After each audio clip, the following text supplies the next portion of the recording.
Clash of Clans Podcast, Episode 4, Part 1 of Boaz Presents.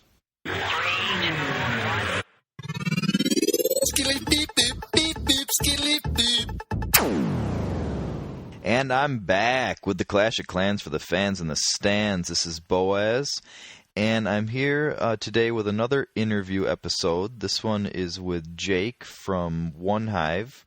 His YouTube channel is OneHive Raids, at OneHive Raids on Twitter. And this interview actually ended up being so long that we split the interview into 3 separate episodes.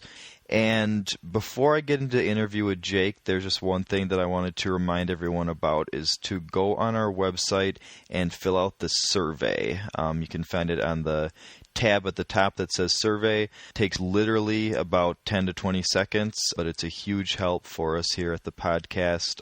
It's the next step in terms of getting advertising and getting a little more serious, being able to put out some more content and things like that. So yeah, if you have just a few extra seconds, if you could go on there, clashofclanspodcast.com, and fill out the survey for us.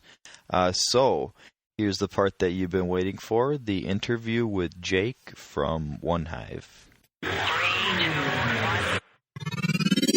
All right, I am here with Jake from the clan OneHive. His channel is OneHive Raids. Thanks for joining me, Jake. Yeah, man, proud to be here. I've been listening to your podcast for a while now, so it was kind of surreal to be on it. Well, it's surreal to hear your voice talking to me because I've been watching so many of your videos, so it's it's cool for me too. Cool, man. So I guess this is the obligatory question that people have been wanting me to ask the guests and stuff, which is to tell me about your life outside the game, however much of your life you want to disclose here. Yeah, well, I guess I'm an old dude for gaming in general, and definitely for this game. I'm 34, married, 2 kids, got a job, so just, pretty normal life outside of the game. But, I've always been a gamer and at some level. And so I started playing Clash. I guess I'm coming up on a year. It was middle of late January last year. So I guess you could say relatively new compared to some old schoolers, but nothing really to say outside the game. I mean, just a guy. So what other games were you most into then in the past? For a long time, I don't even know how long I played that game on and off. EverQuest 2, it's an MMO, and I played it at a high level competitively in a raid clan. You had 24 guys that you sort of played the game with. So that was my game for, golly, a long time, 6, 7, 8 years probably. Wow. So how does Clash compare to like a real serious in-depth kind of RPG like that? Man, it's got some similarities, strangely enough, but it's so different because it's like an individual sport versus a team sport.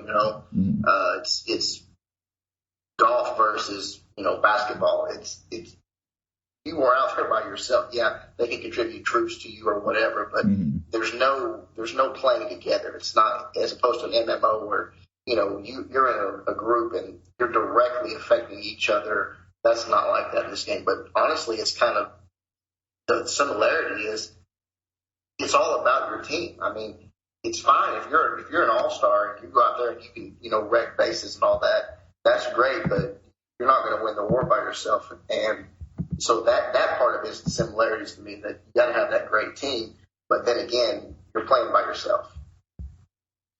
Yeah, and so I guess Clan Wars kind of changed that up a little bit because there's this more competitive side to it. But yeah, it's still, even if people are giving you advice and giving you troops and everything, once the lights, camera, action happens, you're on your own and you got no one there to help you.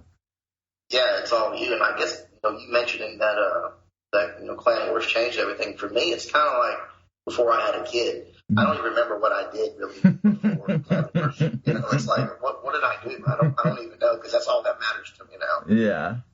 Yeah, that preempted a later question of mine. So yeah, that's I was curious about that for you since you are so war focused. Like, what must it have been like for you in the past? Well, I was so new. I mean, honestly, again, I started in January, mid to late January of 2014. So I guess the game at that point you're building so quickly that I was busy. You know, it was like you're constantly upgrading. Things didn't take so long, so I wasn't bored with that aspect of it yet.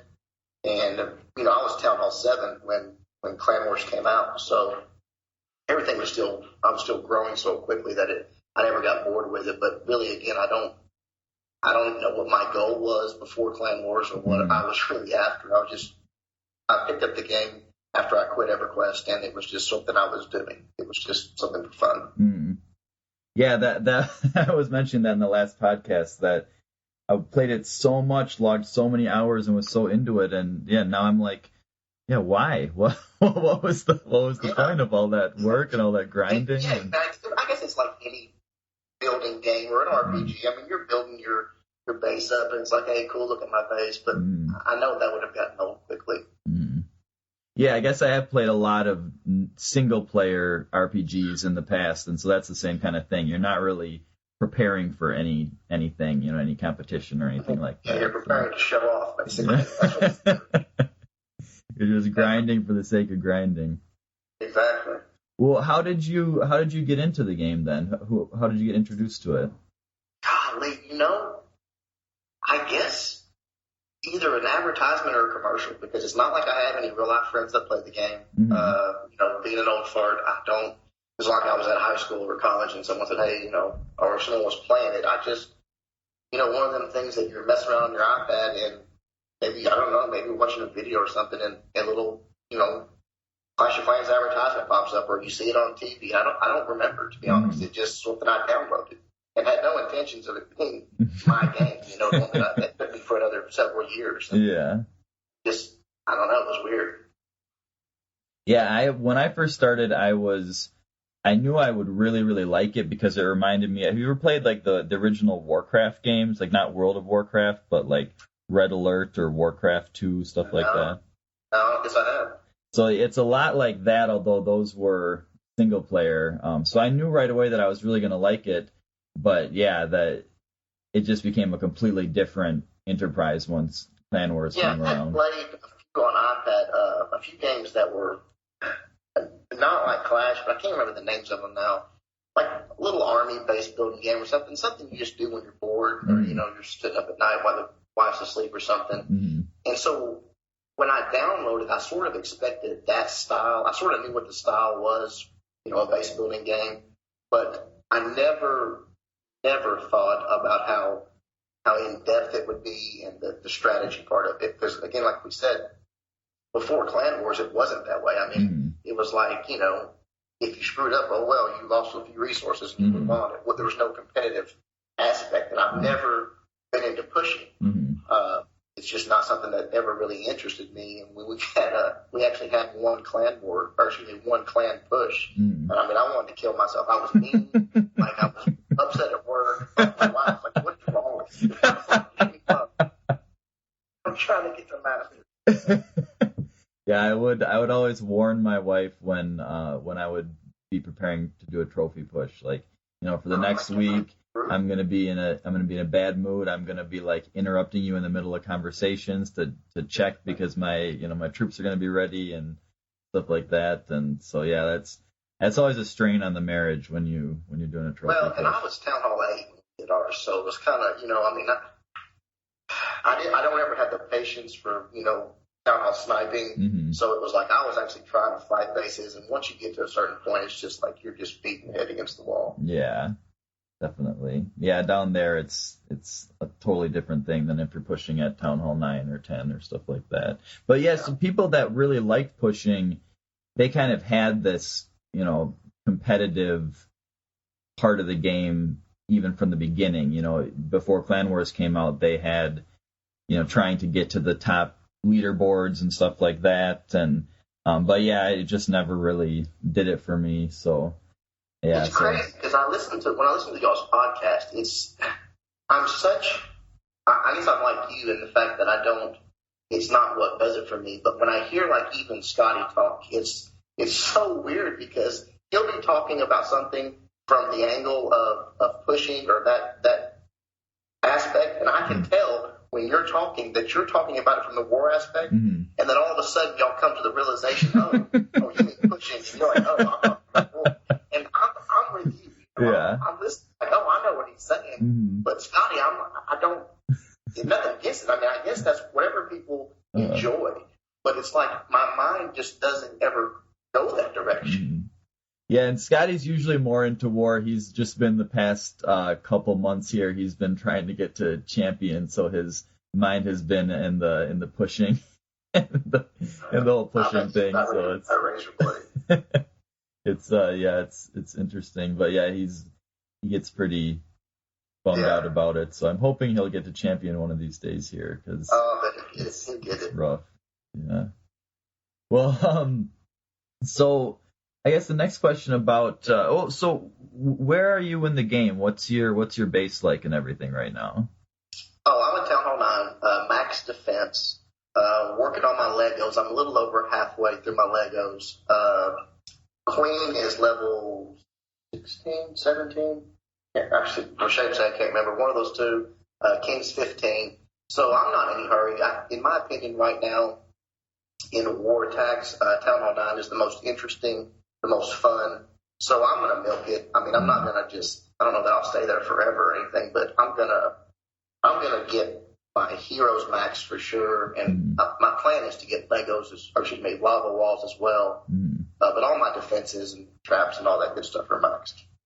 So yeah, that'll be interesting for you to hear the next podcast, because when Scotty and I recorded the last one, we did 2 in a row, and so there was a big thing where a bunch of people were giving me shit for not going to Town Hall 10 yet, and so I made that exact argument for why Town Hall 9 is the most interesting in Clan Wars, at least for me right now, because of the prospect of 3-starring and, instead of aiming for 2-starring when you're going against Town Hall 10s, and just the more wider variety of attacks that you can use and things like that. So some people are very, why the hell would you stay at Town Hall 9? But yeah, I definitely feel you on that. Dude, yeah, I think you nailed it. Nothing against Town Hall 10s. I mean, a lot of people enjoy that because they want to play at the very, the max troops and all that stuff. But to me, what's fun is figuring out, how to break down a base and get that 3-star. And at Town Hall 10, yeah, I mean, you can 3-star some of them, but it's just not the same. It's a different game at Town Hall 10. We talked about it on the videos a lot. It changes everything. Your attack style changes. The way you look at things changes. And I have too much fun at Town Hall 9. I don't blame you a bit. I would be very reluctant to jump into that because you can't go back. Yeah, that's what I said to him, is I'm having so much fun right now.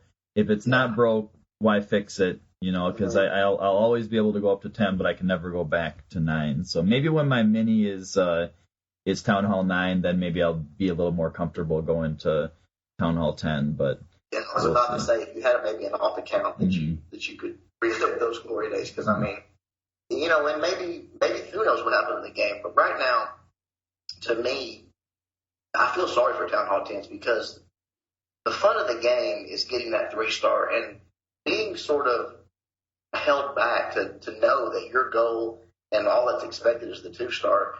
That's not as much fun because if a perfect attack, a perfectly planned, a perfectly executed attack should be able to get the 3-star. It should be hard, but it should be able to get the 3-star. And that's one of the things I talked about in one of my videos is that I feel like, at least in Town Hall 9, the balance of the game is so good right now because the slightest mistake can screw you out of the 3-star, but it's there and it's possible no matter what the base is.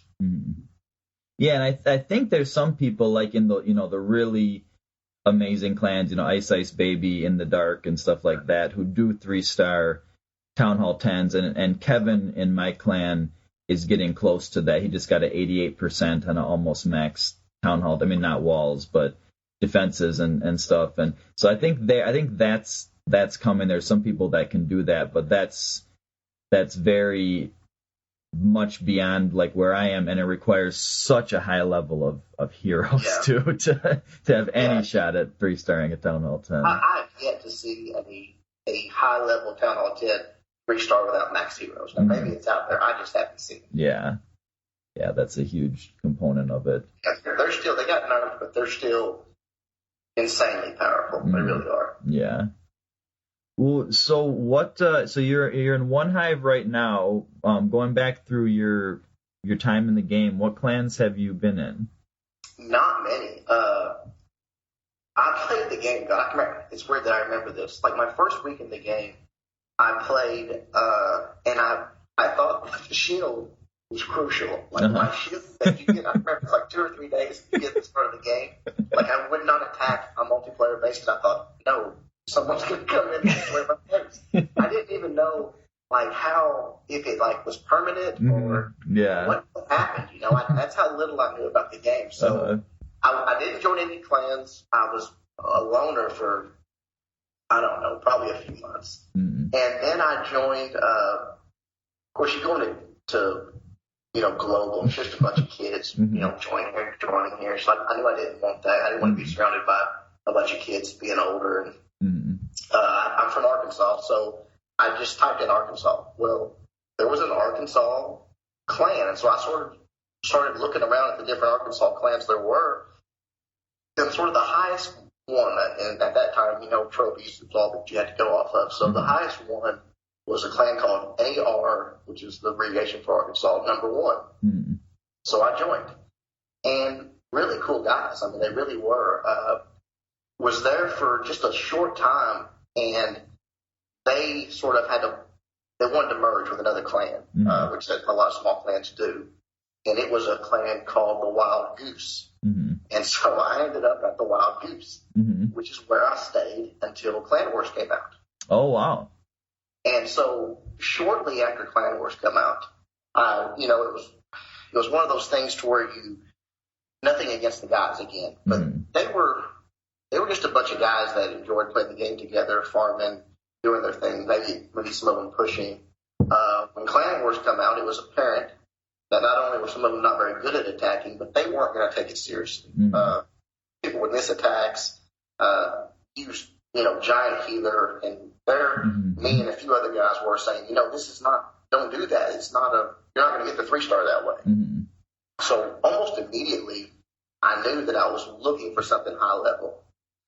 And so me and Tate, a guy that's in 2.0 actually now, a co-leader over there, he was with the same mindset. We were basically the ones trying to take war seriously and trying to get people to do, good attacks and teach.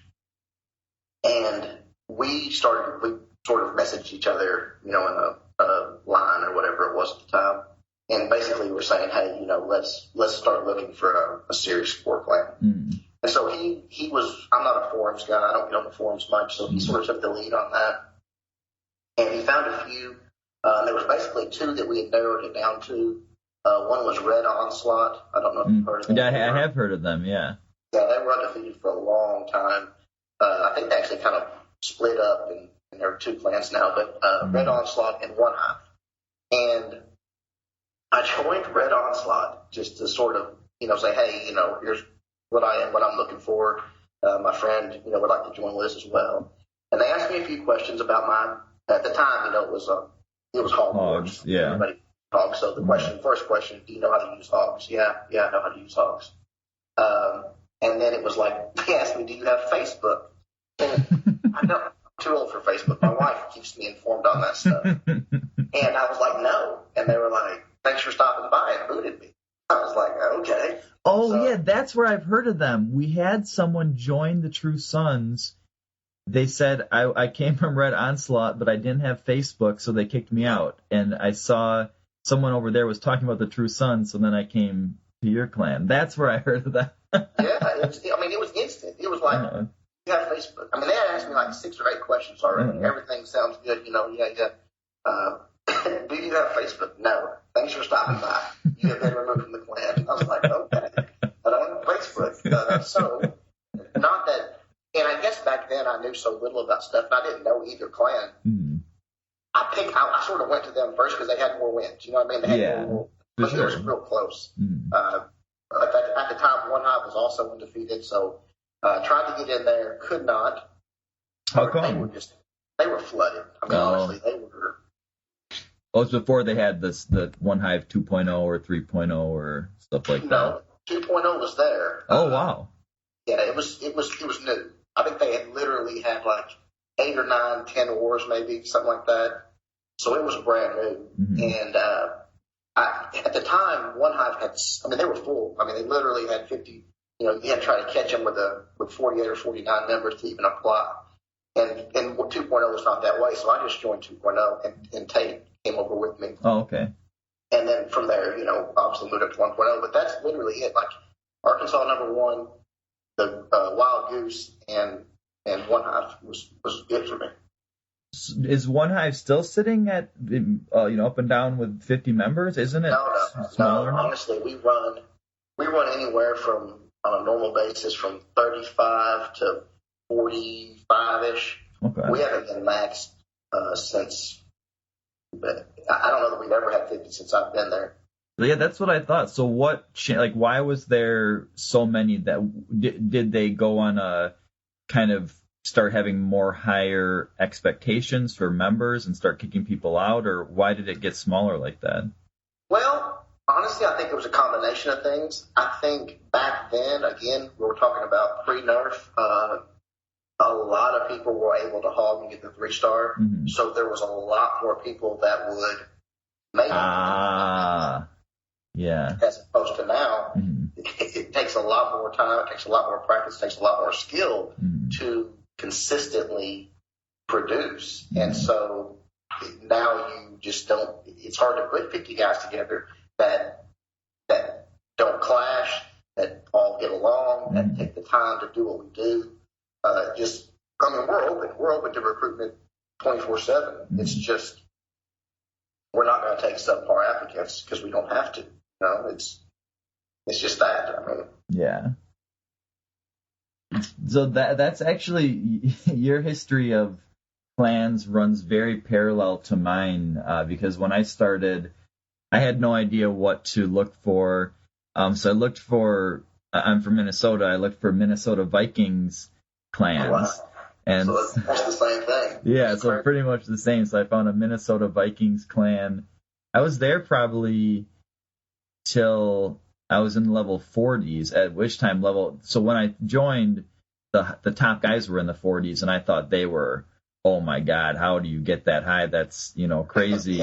And then after a couple months, I pretty much passed them just because I was so much more active than the rest of the clan. And so at the time, I felt very loyal to them, like, oh man, I feel bad leaving. But really, I mean, it was such an inactive clan. It was like, 10 to 12 members, like no chat, like could donate goblins and wall breakers sometimes in my clan castle. Like it was such a terrible clan. And then I went to the Clash of Thrones family, which is now King's Landing. But that's where the True Sons started as a feeder to King's Landing, and then we split off. So I was lucky enough that my clan, when Clan Wars started, everyone was on board with being a serious war clan, or at least, a pretty serious war clan. We're not up in the same kind of range as you guys and Reddit troopers and stuff like that, but everyone is very much into it, at least the core members when we started and stuff. So you're lucky then, because joke, I mean, the guys at the Wild Goose, I mean, these were super guys and they were active. I mean, they really were. There was never a time that you weren't on, people chatting, having a good time. It was just like when it come to war, not that they didn't, I think, want to do good, because we went on a streak of, I don't know, I probably did my first 10 or 12 wars there. And I think we only lost like 1 or 2. Mm-hmm. And it was just like me and a couple other guys were so much more serious than other ones. If someone missed both attacks, they'd be like, oh, well, don't try to get your attacks in next time. I'm like, that was worthless to us. So it was just a difference of mindset. So if you had some guys, or at least the majority, that said, hey, no, we wanted to take this serious, and you had a leg up on me. Yeah, I mean, because we had been together for over a year at that point, and so I'm really glad that everyone was on board with doing it. And there's definitely a lot of, people not being quite up to par or not being as interested in war, or not being having the motivation to do it nonstop, constantly starting a war after the last one ends and stuff. But I mean, for the most part, everybody stayed. So I mean, now we've had kind of a little bit of a phase of a lot of the older members, I think, just getting kind of more like busier in life. And it used to be that you could be busy in life and it didn't matter. You would just have a little less donations in your clan. But now it's like you get a little busier in life and you got to go, like come back when you have more time, which is a huge difference. 'Cause it used to be, your life would fluctuate with stuff going on and you would never have to leave your clan, and now we've had so many, leaders, probably the majority of our leaders are not with us right now, and hopefully they'll be back at some point. But yeah, that's the difference with clan wars is you're not welcome. You might be a leader, but you're not welcome in the clan if you're not, even if you're using both attacks, if you're rushing them and not putting in a significant amount of time scouting, then you're not welcome. And it takes a lot. I mean, even just to do your 2 attacks, if you're gonna have it shot at 3-starring, you need to put in a lot of time scouting the base. So it's a big commitment, and I think a lot of people don't really realize what a time commitment it is. So I feel bad having people that have been with us for so long that just, have to take a leave of absence, but that's just how it is. Well, that's a good point. And a question for you, I guess I'll reverse it and ask you a question. When you were the first war clan you were in before you guys got to where you are now, were y'all warring back to back to back, or did y'all do a few a week? How did you do it? We've always done it nonstop. We've we have stopped for pushes, which now I regret because most of us don't really enjoy them, and it has really handicapped our wins record. We're at something 93 or 94 or something right now, but we could, be well over 100 if we had not taken these breaks for pushes and stuff. And so that was actually, I think, the big reason why we weren't taking breaks at the beginning is because we were winning, 95% of our wars for so long that we were like, oh man, I can't wait till, Supercell comes out with the leaderboards. We're going to be up there. We've warred nonstop since the beginning. We win almost all our wars. We're going to be in contention to be one of the top clans. And so that was our big motivation for never slowing down, was because we wanted our wins record to reflect how much we play and how much effort we put into it and everything. And but after a little while, it got, especially after we ran into some ghosters and iModders and stuff, it became clear that we were not going to be competing for the top undefeated spots and everything. But honestly, I wouldn't want that. I really wouldn't. We're in the same boat. OneHive was formed after Clan War started, so it wasn't like a clan that was already there and went immediately into wars. So we had that sort of hold us back from being at that top, the most wins section. And we have also taken breaks for pushes and things like that. But really, I don't think I would want the top spot. I wouldn't want to be Team YOLO or Reddit Troopers because it's unnecessary pressure. It's more exposure. It's more people bugging you. Can I join? We're sort of right there off the radar, in my opinion. OneHive is. I know in the war community we are known, but in general, I think we're just right off the radar, which is sort of how I like it. Yeah, I remember thinking that when I first started tracking the actual leaderboards on the forums, because I got real interested in that, looking at the back and forth between Reddit Troopers and Team YOLO and a couple other people up there, just thinking how much pressure it would be to be a member of one of those two top clans, and at any moment, one win, because they were both undefeated for so long. Right. Team YOLO, they might even they probably have a loss. No, I think they lost to a ghosting clan. Yeah, big time Chinese IMOD kind of clan. Yeah. And I think that's happened to everyone at this point. Any clan that gets, searched for back to back to back, eventually you're going to get paired up with that Chinese clan that IMODs the shit out of you and also has a little bit of skill to back it up. Because IMOD alone, we've faced so many clans that IMOD and we beat the hell out of them. But if you've got a little skill to back it up and gives you that edge that you need, then yeah, it can screw anybody. And yeah, and I guess the other thing is the perfect storm of, I remember when Reddit Troopers had their first loss, actually I think I jinxed it because Rejuven, the leader of Reddit Troopers, was my first ever guest on Boaz Presents. That was my he was the one person I was most interested in getting, because they were at the top, and I was so curious what it was like, that pressure and what it's like to be in a clan like that. And they were undefeated, and so I introduced him on the podcast, undefeated war clan, whatever, they were at 60-some wins. You screwed him. And on the podcast, he says, oh, man, we got paired up with this really tough Asian clan, big-time iModders. It was Hanoi, HA.NOI, which I've heard of since then. And they admitted to Reddit Troopers, they said, yeah, we use iMod. Why don't you? Or or Ghost. I mean, why wouldn't you do that? It's available. And so they're kind of taunting them, like, yeah, we're not cheating. You're just not taking advantage of the full range of opportunities at your disposal. But so I was, talking about how they're undefeated and et cetera, et cetera. So the war that they were in the middle of during the interview, they ended up losing that war. So I felt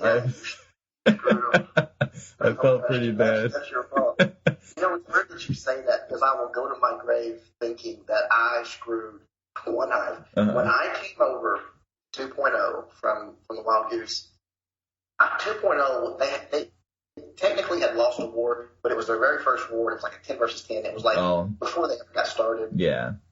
And when I joined 2.0, we lost my first war with them. We lost their first legitimate war. Then, when I made the move to 1.0, to OneHive, that was my first war was their very first loss, period. They were 30-something-0. I joined, and they lose. So I literally cost them both a loss, I think. I think I 6-starred both wars, but somehow I cursed. It's the juju, yeah. You did it to Reddit now. The two of us, we should never form a clan because we will lose all. That's so true. But yeah, I think that having that loss, I don't know if Team YOLO had been one behind them, then they were tied. They were, going back and forth, and then they've met each other. Or no, I think they had been tied and maybe they were down, and they're still kind of going back and forth. And then they met each other in the war. I'm sure you heard about that, when Team YOLO and Reddit Troopers faced off, and they ended up tying, which is just so beautiful, so awesome that they'd meet up and end up with a draw. So I thought that was so perfect. When that happened, I had been following Hulk for just a short while. And it shows you how little I'm on the forums and how little I know about what's going on as far as that goes. Because I didn't know who they were. I didn't know who Team YOLO was. And I knew they were good because Hulk made a big deal about it. But then it was only like after the fact that I found out these were literally like the top two clans. How crazy it was. They got matched up and tied, and it was pretty epic. And I know Ice Baby would take some exception to the fact that they are the winningest clans, because Ice Baby, I mean, not only is the best war clan in the game in that they can beat any other clan, because Reddit Troopers and Team YOLO, they are the best, but get matched up with people with similar town halls and stuff. Ice Baby get matched up with anybody in the game, and they and they win. I think they finally lost one, but I was talking to someone from there, and he was saying that because they're so high up there, it takes much longer to find matchups. And so they would search for long periods of time for matchups, and that was the only reason that their record wasn't keeping up with these other guys, the Team YOLO and Reddit Troopers and the other people on the leaderboards there. And so I always thought that was interesting. I remember they were pretty bummed out about that just because they would have these long breaks between wars while the search was going on, they weren't, in that echelon of the top, even though they're undefeated, they didn't have the wins to back it up. Right. Which I think they were actually undefeated longer than those guys were. But yeah. It's different. It's like two different leagues. I mean, you're not talking about the same thing because they're all Town Hall 10s with max defenses, max heroes, max troops. So it's not the same game in essence. I mean, Town Hall 9 and Town Hall 8 and all that mixed in with a few Town Hall 10s is a completely different game than all Town Hall 10s and all max, because the attacks are different, the strategies are different. Like you said, the matchups are different. It takes forever. It's not even the same. They're the king of their division. Let's say that. Yeah, that's a good point. It is a different division, and you can tell how much smaller the division is because they face the same clans over and over and over and over, which is cool. I mean, I like that. I think that's interesting if you can be matched up consistently with clans that are really your equal, and even if you have to face them multiple times, I'd rather have a clan that beats us by 1 or 2, or we beat by 1 or 2, match up against them, every couple of weeks or something, than have all sorts of tomato cans tossed in that we blow them out and stuff. No, I agree, and that's something that my viewers and I have talked about a lot in the comment section, is some type of system to do that. Now, I've always said the downside of that is I think that's what will end up happening.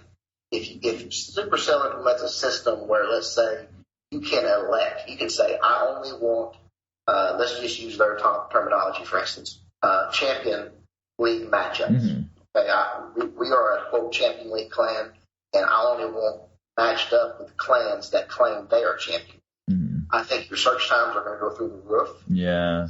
Think you're going to get repeats often. Now, maybe that's not a bad thing, but there's got to be something to where clans like ours, clans like yours, Reddit Troopers, where we don't have to war these guys that literally will just not attack. They look at us and they say, okay, we'll take a break. We're going to save our resources, yeah. Yeah, because it's so boring for us. I mean, now, you still get to practice your attacks, and I guess that's one thing that comes out of it is innovation. The attacks don't matter. You can do whatever you want. Yeah, we try to try new things in those situations when there's no risk involved. Which is good. I mean, you've got to be able to do that, because when you're up against a clan that you know is going to be close, you can't do that. I mean, you've got to get those stars, and every star is precious and matters. But honestly, and maybe this sounds douchey or conceited, but I can't remember. It's been so long since we had a matchup that, even though maybe like for the first half of the war the stars were close, that I didn't know, okay, the stars are close, but we've got 8 3-stars already, and they've got 1. That I knew the war was over. You know what I mean? It's like, definitely, the thrill's not there. It's been, I don't even remember the last time. I really don't.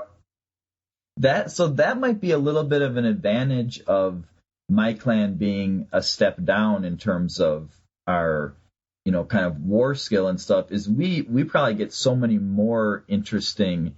I mean, we still usually beat everyone pretty badly, but I bet we get more competitive wars than you do, by quite a bit, just because we're not at the same level. There's more clans that can give us a little bit of a run for our money and make it interesting and challenge us and stuff. So, what are your tough wars? How close are the star-wise? 10-star victories, 5-star victories? What are you looking at? Let me see here. We just lost. I think we have like one loss on our war log, and we lost by 2. But that one that was a bummer because we thought the whole time that we were going to win. They were failing. Their big guys were dropping down real low and 3-starring and stuff, and we're like, oh yeah, or even 2 or 1-star, and there were some embarrassing attacks. And so we really weren't thinking much of it till the very end. We were like, oh man, this is bad. And I think a couple people didn't get their attacks in, and we ended up losing by 2. Let me look at my war log. Yeah, it's only lost on our log right now. But yeah, so that was kind of a bummer because it turned out it was a tough one, and we weren't, enjoying it like a tough one for the whole time. We weren't taking it real seriously. It's a tough one, yeah. But that's a thing that I've noticed that a tactic that some clans have is it's so much easier, I think, in a lot of situations for a Town Hall 9 to 2-star a Town Hall 10 than it is for a Town Hall 9 to 3-star a Town Hall 9. Depending on the bases. Yeah, I know what you're saying. A lot of clans do that. A lot of war clans, and I've got some knowledge that I probably shouldn't have about some high-level war clans. That's sort of the way they roll, and I think that's where if they ever faced us, they would be in trouble. Their Town Hall 10s come down to 3-star Town Hall 9s, and their Town Hall 9s try to 2-star the Town Hall 10s because their Town Hall 9s don't have that level of ability, especially high-level Town Hall 9s. They can't get the 3-star on them. And I think that's where we would have a big advantage. Squeak out a victory in a tough war like that. Could be wrong. You don't ever know, but I'm looking at our war log here. I think the closest one on there is 21 stars. Jeez. Yeah, I'm looking at ours. They're usually, more than 15, but we had 3 in a row. We won 2 wars by 2 stars and then lost a war by 2 stars. So that would be fun. That would be awesome. It was a blast. Yeah, you need to enjoy that because it's coming down to the end, because a lot of like the more experienced people try to save their attacks for the very end, and I always try to do that, but lately I've had some bad situations where it's coming down to the wire, and because of whatever's going on in my life, I come on and there's maybe half an hour left or something, and so I just don't have time to scout properly and build the army properly and everything, and then end up rushing my attack. And then, I have no shot at 3-starring when I don't plan everything out carefully and stuff. You're not the only one. I did the exact same thing last war. I got home. I was like trying to fit my attack in between when I got home from work and when I went to pick up my daughter. It was rushed to hell. It was awful. So that's not just you. That's normal. But it sucks because it's good, to have people that wait till the end because I'll try to 3-star in my area. The last couple of wars I've actually been 2-starring Town Hall 10s because I've been down a hero. So it's a little bit of a kind of a technique that I've figured out, which is kind of cool because, man, with only one hero, especially missing my Archer Queen, 3-starring something around my level is so difficult. It's just and I did a video on that. You gotta either attack down or just or sit out. There's no substitute for not having your hero. So you just gotta be realistic and say, okay, I'm attacking a base lower than I normally would have. That's all there is to it.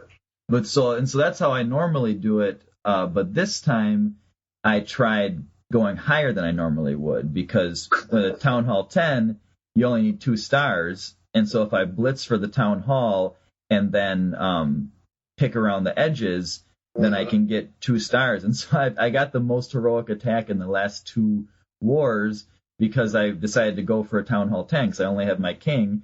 So I just get the king, jump him into there, rage and heal him on the Town Hall, take that out, and then use some balloons or hogs to nibble the perimeter defenses, and then put some archers around and get them. And so yeah, it was pretty cool revelation because I always feel so useless when I am down a hero, and we don't allow people to sit out when they're upgrading heroes because because that was something interesting in your video. I really liked that video about upgrading heroes that you did, where you basically were saying that, either sit out or, make sure to attack way lower, which I think is the thing that most people do, or gem it if you're in a tough war, which I've done several times where we're facing weak clans, I'm like, whatever, I'm going with one hero. And then suddenly we're facing a really, really tough clan, I've got a couple days left on my hero, and I'm like, well, I'm going to gem the timeout here, because how often do I get a good matchup like this? And exactly. That's the thing. And it's like I told you, looking at our warlock the last 10 wars, the closest one's 21 stars. Well, any war that anybody wanted to upgrade their heroes, we would not have a problem with that. Mm-hmm. But like I said in the video, that being said, when you hit surge, you're agreeing, in our time anyways, that if it comes and it's Reddit troopers or it's, I don't know, whoever, and we know if this is the real deal, there's no talking about it. There's no question. You're not going to war without your heroes. If you literally can't, and I understand some people can't, they can't buy the gems to do it, that's fine, but sit out. It's literally not an option. Just take a break or whatever. Yeah, and that's funny. I'm looking at my my clan chat. They're talking about you. Let's see. OneHive uses them to 3-star every now and then. Death Reaper is saying this. They have some vids if you want to look at them. Another guy said, Adam says, I need to start watching OneHive and Hulk more. And then Adam says, Boaz is probably interviewing Jake right now. These guys they got you figured out. Yeah, because I told him, I was like, oh yeah, I'm going to do Jake for the next interview. And I mentioned yesterday that I was going to do it tonight. So yeah, that was a shout out to Adam and Death Reaper. You totally predicted what was going on right now. But back. Those guys do start watching anymore. I mean, seriously. Yeah. What the hell? But they both. I'm surprised that Adam doesn't watch you more, because I know Death Reaper watches a lot of Hulk and stuff, and you as well. And I thought Adam did, so maybe he doesn't. So shout out to Adam. Jake wants you to watch him. I'm joking, but yeah, he needs to get my numbers up. Mm-hmm. It's weird that so many people and I guess because the channels are similar, but in a way they're not. We share so many viewers, we share so many subscribers. Mm-hmm. It's crazy to me, because like 90% of the people that mention me or Hulk in the same breath the other ones mention. Mm-hmm. Yeah. Which I'm guilty of doing that too all the time. And actually, so I'll get to that in a little bit. Your association with Hulk. So the last thing was, the reason we don't allow people to dip out of the clan to upgrade heroes is because we're pretty low on numbers right now. And even when we had solid numbers, we don't let people take breaks and vacations and stuff, because people would have, we have been a lot more lately, but for a while there, we were very much down on people just stepping out, because people would be popping in and out, really messing with the numbers and stuff. Right now, there's people that have a lot, during the holidays, a lot going on, and so we're not, messing with people when they have stuff going on in their lives, but just to hop in and out all the time every time you need to upgrade a hero, was a real issue, and so that's something we totally discourage people from doing. But it probably does hurt us quite a bit, because so often so many of our members are down a hero, and we would just be, the cumulative effect of that is huge. What is y'all's numbers on a normal war? What range y'all in? Well, we've always been 35 to 45 has always been kind of our thing. We went up to 50. We go up to 50 accidentally sometimes after pushes, because we end up recruiting during pushes. And but right now we've been like 30 to 35, and even had some 25-person wars recently, because we just have a bunch of people out with different things going on, and Christmas stuff. And we have a lot of teenagers in our clan. Well, not a lot, but a handful of teenagers in our clan who all had finals and stuff. And so yeah, it was. But it's not. I mean, it's not that bad doing 25-person war. Like, because we were up to a 50-person war, and we faced Eliminate, which was so fun to be like, oh yeah, we're facing like a clan that we've heard of. You know, we know a lot of the members in. This is so cool. But when we were at 50 people, we had our 25, 30 core members and a bunch of scrubs that we picked up on a recent push, and so it was just embarrassing to face off against them with a bunch of people that weren't actually true sons. You know, they were, Flotsam and Jetsam that we had picked up along the way. And we were also way outnumbered in Town Hall 10. So it was too bad because I was so looking forward to that war, and then it just ended up being, not as fun as I was hoping for. But that was the war that I met Rancid, or I met Misty, because she came in and 3-starred me, and everyone was accusing her of ghosting. Listen to that podcast. Yeah. You talked about that. Yeah. So that was interesting. So since then I've talked with her a lot and stuff. That's cool. So y'all allow? Do you have an age limit in your clan? No, not at all. We have. It's actually pretty interesting. I've always kind of wanted to talk about it on the podcast. The range of ages, even among our leaders, goes from maybe 14 or 15 to 40. And the interesting thing is the some of the 15-year-olds are more mature than some of the guys in their late 30s and stuff. And so it's not like they, it's not like a bunch of, immature, giggly little kids or something. It's real smart, precocious kind of teenagers, and then really immature, just kind of immature grown-ups. Yeah, immature grown-ups and stuff. So we mesh very, very well. So some people are like, oh no, you can't have a clan with anyone under 18 or anything. And I'm like, man, Death Reaper is so much more mature than I am, and he's a kid, and I'm almost 30 years old. So it's I definitely we decided that at some point that not an actual age limit, but a maturity level thing, because we've had some kids that have been really immature too. So yeah, we have an age limit, and it's not a set age limit, but basically we won't take kids. And the reason being is that some of our members are old enough that we have kids that age, and we tend to have adult humor in the chat, and they're like, I wouldn't want my kid, in this class. So basically, if they're young enough that we're like, if my kid was 14, I wouldn't let him in this class. We don't let him in. That's interesting, because a lot of the kids in our clan, really keep up with the really, dirty jokes and stuff, but also really like dark, humor, and they can really hold their own. And some of them, and Death Reaper is a great example.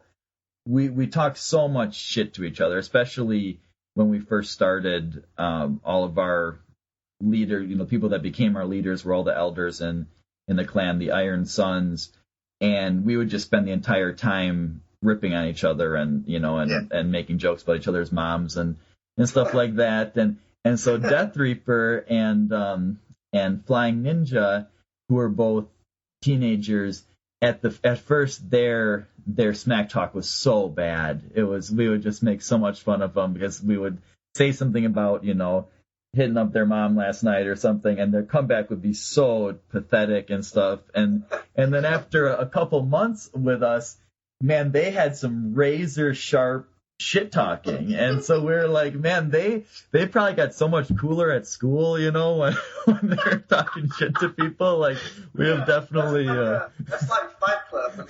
When they came to the True Sons, they were a wad of cookie dough, and after a few weeks they were carved out of wood. Exactly. Not trained them up right. Exactly. So yeah, it is. Because in our clan chat, it stays. The people are cracking jokes and cutting up, but it's nothing compared to our group meet. Oh yeah, no, yeah, group me is where the action happens for sure. We do in clan chat too, but yeah, more so in group me for us too. We don't have like a clan-wide group me. It's just for elders and co-leaders. Mm. And so it's sort of like this rite of passage where you get to group me, and the first thing they say is, go ahead and send a dick pic whenever. It's like this ridiculous 14 immature, we're all high school kids again. And it's like, we save that for the group me. So I'm not in the clan chat as much. Yeah, we I think we kind of a lot of us try not to get too raunchy and stuff in the clan chat just because, newer members, you never really know. But there's a few guys who just cut loose in the clan chat just as much as in the group me. And I mean, a lot of stuff that I can't even say on the podcast where we don't really censor ourselves at all, but really, dark, gross, disgusting stuff, and especially one guy, Rojo, is known for that. So we've had a few brand new members, I think, get kind of the wrong idea about our clan and take off when he cuts loose in the chat. So yeah, it's but yeah, usually we kind of say anyone who can't put up with the kind of stuff that the jokes that we make and stuff, then you're not going to be cut out for the clan anyway. Right. So it's better to find out early. But yeah, that's a good point, because like in our clan, like we've had guys that come in that were good raiders, they just didn't mesh, and so we've got this group of let's say 25, 30 core members. And bottom line is, if you can't mesh, you're not going to stick around anyways, because we're not going to jeopardize that for someone that's just a good raider. Yeah, and Clan Wars has actually changed that so much, because it used to be the only things that mattered were, I guess donate, your activity level, your donations and stuff, and your personality. And that's kind of a shame that definitely in our clan, and I'm guessing in most war clans, personality has taken such a back seat to war skills. And because we still want people who are funny and stuff, but we'll let people in who are not the same kind of sense of humor, not the same kind of personality. If they can really produce in war, then, we're gonna, let it slide and stuff. So that's kind of a shame that war has changed the dynamic of the clan in that way, that's less important to us. I would say that's fair, because we do probably let more slide than you would have pre-war update, but we, as long as you don't rub anybody the wrong way, if it comes to a point where you and someone that's a member or an elder that is established clash, then you're probably not going to stick around when they are, because, if they're there and they're a member and elder, they're a good attacker too, so, we're not trading one for the other type thing. Yeah, definitely. All right, well, this concludes part 1 of the interview with Jake. Check out the Clash Clans podcast on iTunes or clashclanspodcast.com for part 2. And of course, remember to keep it clashy. Skilly beep beep beep beep skilly beep.